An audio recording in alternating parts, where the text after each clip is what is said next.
మర్యాద. ఒక ఊర్లో రాము సోము అని ఇద్దరు దోస్తులు ఉంటారు.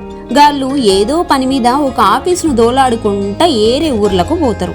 గా ఊర్లే వాళ్లకు కావలసిన ఆఫీస్ అడ్రస్ ఎంత దోలాడినా దొరకది. ఇక ఎట్లా చెయ్యాలే అని ఇద్దరు సోచాయిస్తా ఉంటారు. గప్పుడే అటునుంచి ఒక ముసలైన గాళ్ళ ముందు నుంచి నడుచుకుంటా పోతా ఉంటాడు.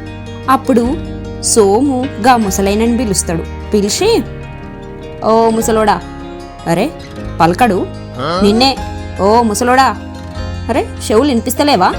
గీ దారేటు ఎటుపోతుంది? మేము గీ అడ్రస్కు పోవాలి చెప్పు. నువ్వు గిన్నే ఉంటావు కదా, ఎట్లా పోవాలి చెప్పు అని అడుగుతాడు. గప్పుడుగా ముసలోడు సోముని కిందికి మీదికి చూసుకుంటా ఏం జవాబు చెప్పకుండా ఆ నుంచి వెళ్ళిపోతాడు.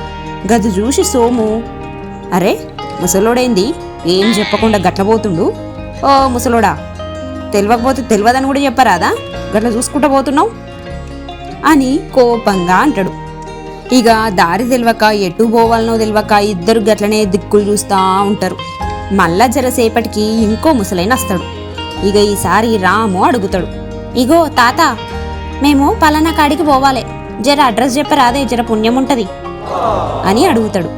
గప్పుడుగా ముసలైన, బిడ్డ గిట్ల చక్కగా పోయి కుడి పక్క తిరుగు, నువ్వు చెప్పిన ఆఫీసుగానే ఉన్నది. థ్యాంక్స్ తాత, మెల్లగపో సరేనా? గీదాన్ని బట్టి ఏమర్థమైంది?